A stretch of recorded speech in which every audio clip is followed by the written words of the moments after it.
The scene opens in 949. It's approximately 100 years later. Abd al-Rahman III now has complete power over Al-Andalus, but make no mistake, his rise to power had its brutal moments, and the exhumed body of his greatest rival Umar ibn Hafsun, which was put on display, gives testament to that. And if not this, then one only has to look to the Gate of Al-Suda, which was an entrance to his pleasure city of Madinat al-Zahra, which served as a glorified place of execution, similar to England's Tyburn. However, the Emir, who now turned Caliph, had united Al-Andalus like never before. He ushered in a period where you had a booming economy, a military supremacy, and cultural ascendancy. This made Cordoba a rival with Baghdad and Constantinople as one of the most civilized places on earth.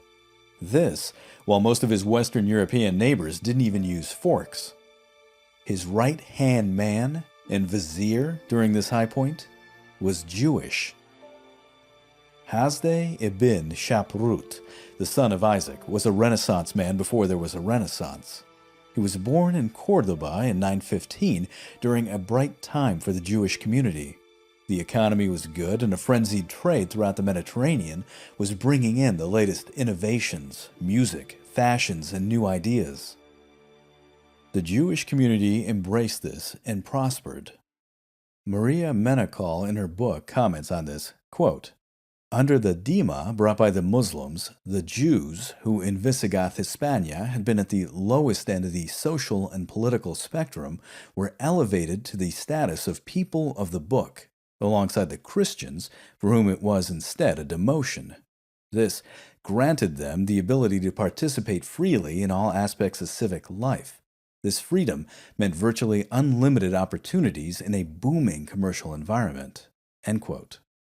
Menachal goes on to clarify the reason for their success. Quote, "Of course, at the heart of the Jewish community's prosperity lay an enthusiastic attitude about Arabization, which meant full cultural assimilation. The Jews' position under Muslim rule was in every respect an improvement as they went from persecuted to protected minority." End quote.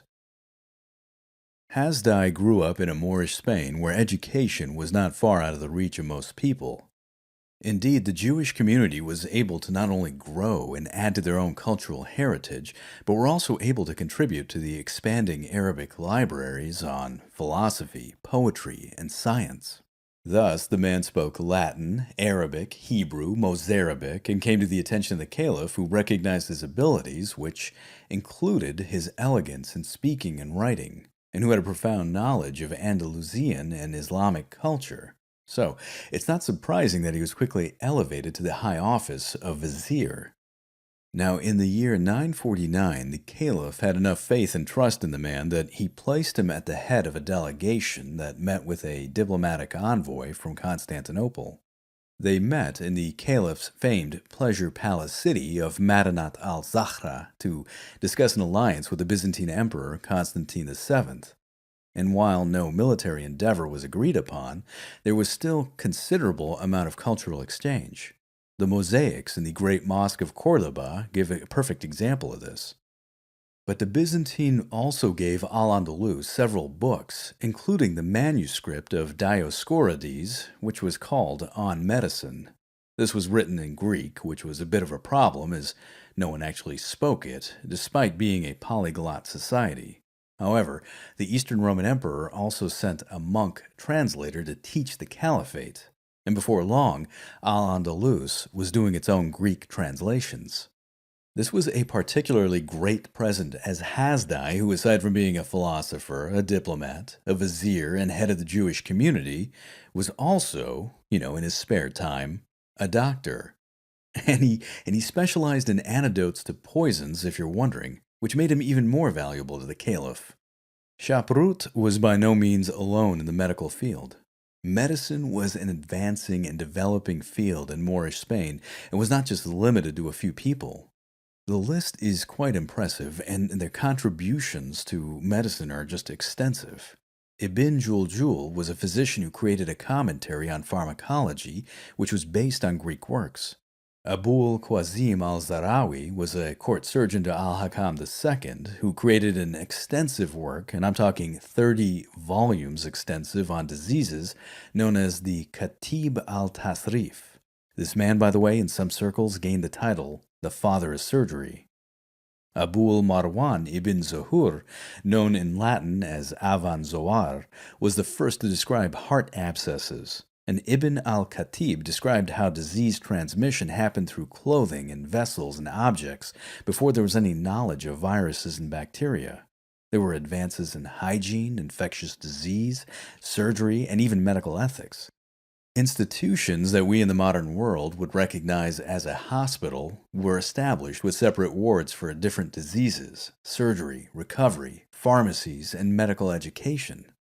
It was here that doctors recognized the infectious nature of things like leprosy, smallpox, sexually transmitted diseases, and later tuberculosis was added to this list, along with the need for quarantine. This was not bad for a medieval society, a society where Shaprut was proud of his native land. In one of his correspondences to the many foreign embassies that Al-Andalus conversed with, the great Jewish vizier wrote the following, quote, "It is a land of grains and wines, purest oils, rich in plants, a paradise of every sort of sweet, and with gardens and orchards where every kind of fruit tree blossoms. Our land has its own sources of silver and gold, and in her mountains we mine copper and iron, tin and lead, coal and marble. The king, ruling over the land, has amassed silver and gold and other treasures, along with an army the likes of which has never been amassed before.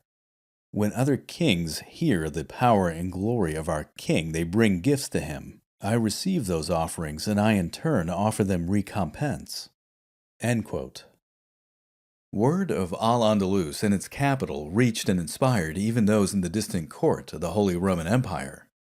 These are the words of the nun Roswitha of Gandersheim, and she wrote this in 955. She was one of the VIP people in the higher circles of King Otto I. Quote, "The brilliant ornament of the world shone in the west, a noble city newly known for the military prowess that its Hispanic colonizers had brought. Cordoba was its name, and it was wealthy and famous and known for its pleasures and resplendent in all things." End quote. Conjure up in your mind for a second what you think of when you hear of medieval Europe around the year 1000. Now, compare that thought with this. The ornament of the world was a city that had her rival only in Constantinople and Baghdad. Her population at the turn of the millennia was nearly 500,000. And some estimates say as high as 1 million. And this at a time when Paris and London were lucky to number maybe 20,000. This was a pretty impressive city. It was said that there were 900 public baths, 50 hospitals, 100 mosques, including the Great Mosque. The streets were paved and lit by street lamps with enough lighting that its glow could be seen 10 miles away. There were impressive stone bridges and a series of aqueducts that would supply water to her inhabitants. And there were many public and private gardens that dotted the city. And by the time of Al-Hakam II, who loved books, there were 70 public libraries. Again, the Caliphal Library alone held 400,000 manuscripts. And remember, this was before the time of the printing press.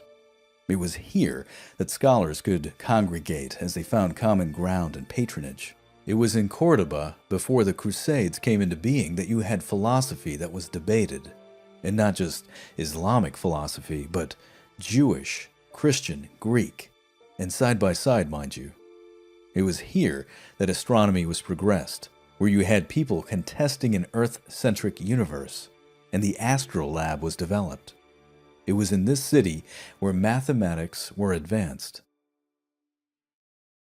Now, it goes without saying, but I'm going to say it anyway because this really shouldn't come as a surprise, but these advances didn't just influence those who lived in what was regarded as the ornament of the world.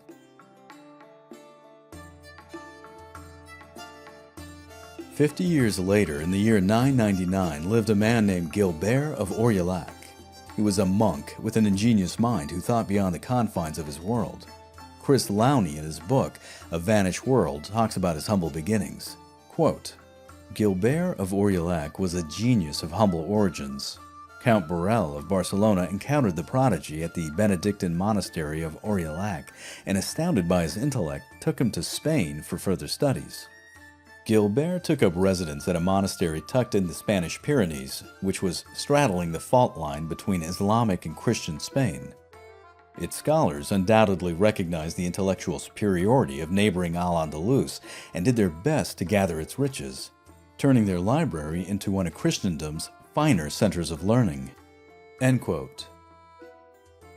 While he was in Spain, he came across a book known as the Codex Vigilanus, which was a Christian manuscript made by a fellow monk who derived it from Al-Andalus, which got the information from the Islamic world's encounter with the Indian subcontinent. It gave an account of the Indian race, which had, and I'm paraphrasing here, a most subtle talent when it came to arithmetic and other mathematical arts. This book that he was reading contained characters that we would now recognize as our modern figures for numbers. That's right, 0 through 9 written down right in front of him, but this was shocking stuff. The Christian world was still using Roman numerals. I mean, imagine doing long division. Quick, what's CDLXXXVI divided by XXVII? It's XVIII, duh. These Hindu-Arabic numerals inspired the man. It made things too easy. He found himself being able to calculate complex arithmetic, at least compared to his contemporaries, in his head. 450 divided by 9 was 50. Done. Now, to put this into context, this man would go on to become the Pope. In fact, the first French Pope. He was known to history as Pope Sylvester, and he was credited with creating the pendulum clock and the pipe organ, but when he tried to get his flock to follow his lead with the new number system, it totally backfired. His awestruck companions couldn't understand how he could do such amazing math, quote unquote, without having to write it down. They had, of course, no choice but to condemn him as an evil magician, and it didn't help that it was going to be the year 1000 and all of the end-of-the-world people were out in force. To his credit, he still tried to enlighten his community, but even on his death in 1003, his reputation for sorcery persisted. It was just too much for them to handle. Lowney gives us one explanation why this wasn't a success. Quote, "There is a more obvious explanation for Europe's glacial conversion to the system. Sad to say, it just wasn't much needed. Though Hindu-Arabic numerals greatly simplified mathematical computation, Europeans didn't have a whole lot of computing to do. Economies were moribund, urban life had collapsed with the Roman Empire, and feudal Europe puttered along, supported by subsistence agriculture rather than trade. There were no legions of busy shopkeepers, bankers, or merchants clamoring for advanced computational tools to track humming businesses." End quote. This was not to be the case in Al-Andalus. The Caliphate was still doing really well at this time. However, it was shifting from its cultural peak to its military peak. Indeed, Al-Mansur, who was the orchestrator of various book burnings, which, just as a side note, any type of time you have book burnings, it's always a sad sign for any civilization. Now, he had shown his military power by attacking Santiago de Compostela in 997, razing the city and taking the bells of the cathedral back to Cordoba. But the economy was still doing well and math was needed. The base 10 Arabic Hindu system simplified all of that. But the Islamic world didn't stop for just commercial pursuit. The mid-9th century mathematician Al-Khwarizmi, where the term a logarithm was derived from, was in the process of establishing quadratic equations and geometric proofs. In fact, his book, Al-Gubra wa il-Muqabala, is where we get the term algebra. Now, what made this particularly astonishing was that it was all written down. From the shopkeeping to the receipts, to the trade, to the higher-level equations, all of it. And this wouldn't have been possible unless there was the development of something that we all take for granted, a simple invention, paper. In 751, at the battle near Talas in present-day Turkestan, an Islamic army fought and defeated a Chinese one. The Chinese prisoners of war taught their captors how to create paper, and this spread through the Islamic world and hit Al-Andalus shortly thereafter. In fact, the caliphate adopted the new technology with such a vigor that in the city of Hativa, paper wasn't just created, it was manufactured, almost on an industrial scale. Such was the need. The existing system, which consisted of parchment or vellum, which was made on animal skins, was a time consuming, expensive process that quickly went to the wayside. These new technologies, the number system, the equations, the abacus, the paper to write it all down, would eventually make its way throughout Europe. Merchants and traders in the emerging Renaissance that was coming, despite their reluctance that this was coming from a foreign source, recognized in the end that this was just too useful of a system to ignore. And how successful was this?